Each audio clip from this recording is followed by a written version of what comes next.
To be showing you how to cook some healthy, delicious meals at home while you're in possible isolation. We've already shown you a Thai green curry. What I'm going to show you today is just a really nice classic veg lasagna with a really lovely creamy bechamel sauce. This is going to be completely vegan and plant-based as well. With the creamy bechamel sauce over here, it's going to be a soy-based sauce. And then we've got all the other ingredients. What we need to start with a lasagna, first off we're going to be preheating our oven.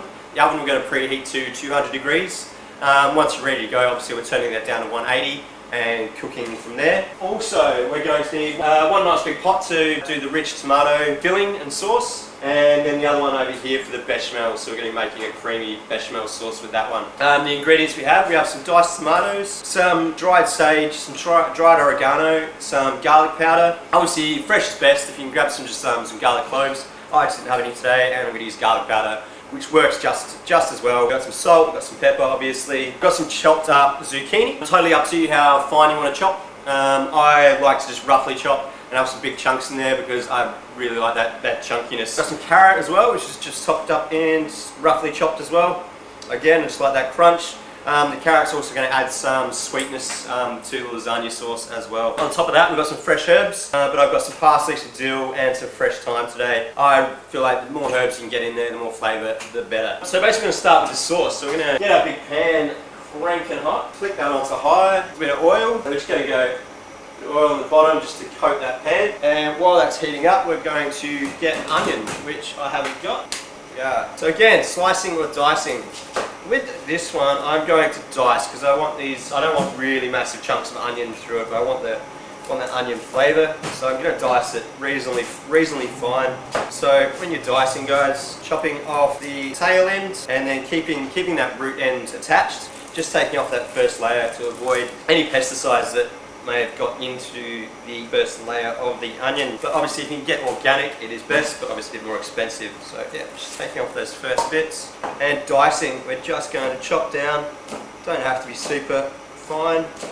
Just chopping in lines, just don't chop all the way to the end. Just leave that core there intact, because that's holding the onion together while you're chopping. Just down to a 45-degree from the top, and then straight in from the side, and then just chop straight down. And you get a really nice dice, and it's up to you how fine you want to go, but that is totally fine. So I'll just do that quickly. The other ones, okay, and bang that straight in the big pan. Get that in, get it all coated with the oil. We're still let that onion cook down a bit. Once it's all softened and everything, we're going to add some seasoning, we're going to add some spices, we're going to add some garlic, we're going to add all those flavours in there, and really those flavours get in with the onion and in with the oil, and that's kind of the base flavour that then we build on from there with the rest of the lasagna. While the onion is cooking down, I'm just going to grease up my pan. So just a nice sized pan, something like that. If you've got it at home, a bit deeper, it depends how thick you want your lasagna, but that is totally fine. Just going to a bit of oil, just going to grease up the sides, nice coverage so we can get any stickiness. We don't want to be scrubbing too hard at the end of this. Onion's just starting to brown up a little bit, some transition. Now I'm going to hit it with some dry herbs. This is a bit of sage, probably about a couple of tablespoons. Dried oregano, you just use Italian herbs if you've got it. Any dried green herbs, depending on what flavours you want. I really like oregano and sage. A couple of tablespoons of each. Same with the garlic, a good tablespoon or and a half, maybe two, depends how garlic you want it. I love garlic. A little bit of pepper. We're not going to hit it with the salt, we're going to hit it with the salt right at the end. When you're cooking with the salt, if you add the salt too early, it can stop any of the veg from actually absorbing flavour, because when you put salt on something, it pushes out the liquid inside the veg. So if you can leave the salt to the end just to season, you're better off. Those onions are nicely coated with all the spices and the garlic. We're going to hit it with our diced tomatoes. So probably a couple of cans worth of diced tomatoes. When you do that, you want to add half the amount of water to the tomatoes that you put in. Just to let it cook down. Start with about half the amount of water. We're going to add more water as we go. If you find that it's sort of sticking or burning, and we want it to cook down a bit longer, we can add a little bit more water and just extend that out. So I'm just going to stir that through. I'm going to add my carrots, add my zucchini.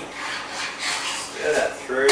I want the liquid to be basically just a bit of coverage over the top of the veg, and it's just a little bit less. So I'm going to add a little bit more water now, just to cover the top. That's good. So the water level is up just to the top of the veg.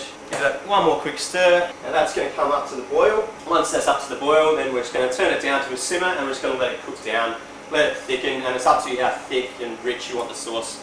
But while that's going, we're going to show you how to make a quick bechamel sauce. Normally, is made with butter, milk and flour. Really easy, creamy sauce to do. But today I'm going to just adapt it and make this one plant-based or vegan. So instead of the butter, I'm just using Nuttalex, which is a nut butter, a vegan butter. I'm using soy milk instead of the soy, and just self-raising flour. So it is that simple, just to make it completely plant-based as well. Bechamel sauce, it's got a nice deep saucepan going, nice strong flame under that. To that, I'm going to add a nice big whack of butter.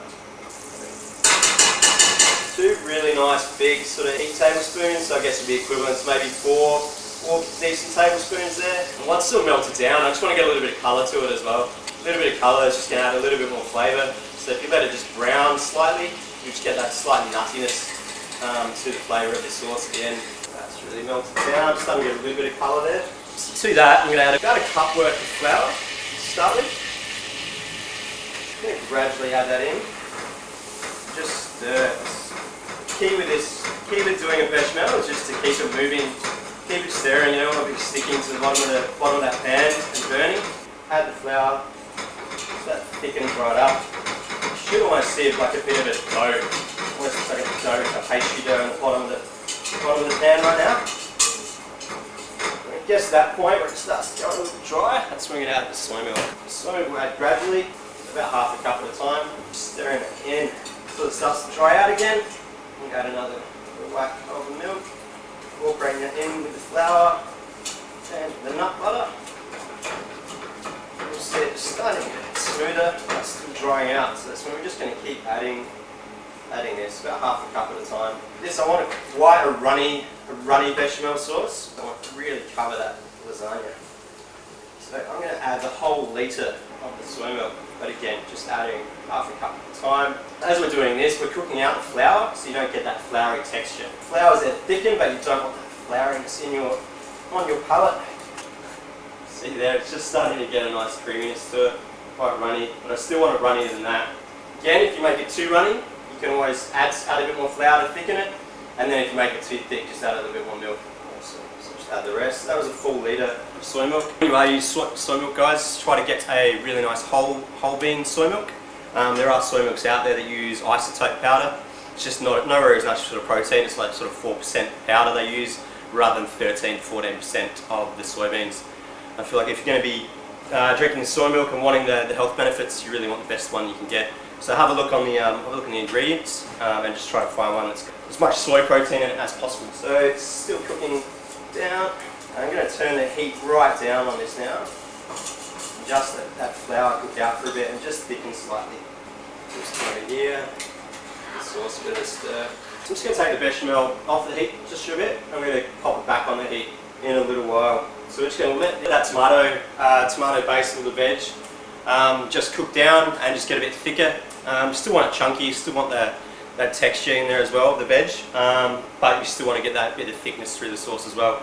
So we're just going to let that cook down for about 5 to 10 minutes, come back and check, and we'll see how we're going. Alright guys, we've got the bechamel sauce just here. We're just going to season it a bit. Be careful, just add a couple of pinches. I always like to add 3, a bit of pepper, and then I always like to add a bit of citrus as well, just to get a little bit of tang. So I've got a bit of lime, and just turning that lime inside out. I just want half a juice of lime in there. Stir through. I'm just going to give that a taste. Obviously we don't want it too salty, but we want some salt in there. For me that's good, but it's all personal taste, isn't it? Season until your heart is content.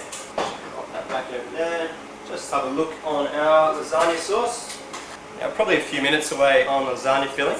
So while that's happening, we're going to get a little bung some fresh herbs in there. Parsley's great, really beautiful flavour, especially through like a rich tomato Italian style sauce. A fair way down the stem. Don't have to go too crazy. Some fresh dill. Dill's great. Don't go overboard. Dill's a very, very strong herb, very pungent, intense flavour. So I'm just going to go half that bunch. And some fresh thyme. If you've got a nice knife, you can actually just cut through the stalk at the time, cut nice and fine. That will cook down and won't be sort of woody like you would think. If not, you can just peel the leaves off, but it can be a little bit more time consuming. But when you're cooking stuff down in stews, rough doesn't matter too much. Okay guys, we're back. So I've got the filling of the lasagna. It's been cooked down a fair bit thicker than before. But I still don't want it to be super thick, because once we get in this oven tray, it's going to continue to cook in the oven, and it will reduce down as well, and all that liquid that is left is going to get absorbed into the pasta and everything else. So not too fussed about getting it too thick. If you want it really thick, you're running out of time, grab a bit of flour, add some flour in there, stir that through as well. Okay, so we've got our oven tray, nice lightly greased, or reasonably well greased. And we're just going to add a bit of the filling to the bottom. Get a nice coverage just across the bottom of the pan. So that nice filling. And actually, sorry, seasoning, guys. So I hadn't hit it with any salt throughout this time. Like I said, I didn't want the salt at the start. I want to build up those flavours first, and then add the salt at the end to enhance those flavours. So what I'll do now is add 3 nice pinches of salt. Just probably a nice tablespoon worth. Mix that through. Add a little bit of pepper as well. Who's their best friends. Give that a stir. Smells wild, by the way, guys. Always taste your food as you cook. Nothing worse than getting this amazing looking dish, put it in front of your friends, and there's no taste. Don't want to be that guy. So I think that's a good level. Personally, I always go a lot more salt, but I think for everyone that'd be a really nice level. Got the oven tray, just with a nice coverage of the filling, just on the bottom layer. And then I'm going to add some lasagna sheets. Just store-bought ones, 100% fine, but I'm going to go another one of the filling. And because this mixture's nice and steaming hot, as you're putting it on the pasta, this pasta's already going to start to soften down. Bechamel, 3 minutes. It's up to you how perfect you want to do it. Rustic is fine. Another layer of our pasta sheets. Layer of filling. Thick you want your layers as well. Creamy sauce. Get the next layer in there. Another layer. It's all about the layers. Now if you can see that, it's just really nice and chunky filling. That's how I prefer it. Some people like to cook it right down to it's almost just like a thick tomato sauce. But I really like the texture. And just coverage of that. So that'll be the last layer of pasta sheets. If you don't eat all that, it's going to be a massive serve. It's going to serve about 4 people really well. 6 people, just some smaller meals. Whatever is left over, you can just wrap it up and pop it in the freezer. It's completely freezer stable. You can bring it out any time and eat again. Now this is pretty rustic, but that's what I'm about. So yeah guys, I'm going to hit it with a little bit of pepper over the top, just a bit more oregano over the top, and we're going to bang that in the oven. So the oven was preheated to 200 degrees, turned it down to 180 now, and we'll sit that in the oven, give it about 30 minutes to 45 minutes depending on your oven.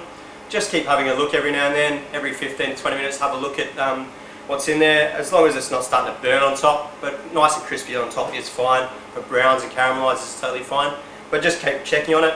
If you don't want it crispy on top at all, you can chuck some alpha oil over the top of this now and put it in the oven and just cook it like that. And then at the, for the last 5 minutes, take that alpha oil off and let it brown on the top a little bit.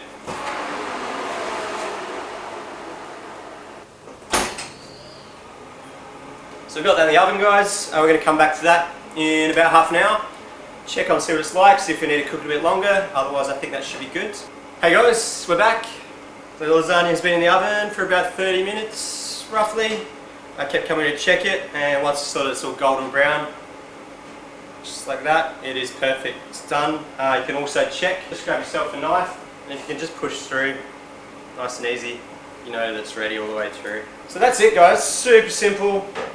A little bit of time involved with cooking, but the prep is super simple, super healthy.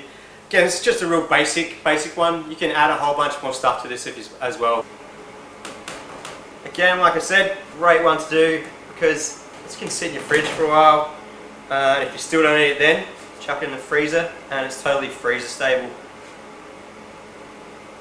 can see that, really nice and chunky, that creamy sauce there, without cream, without cheese. Super delicious. Garnish with a bit of fresh herbs if you have it, just salt and pepper if you like.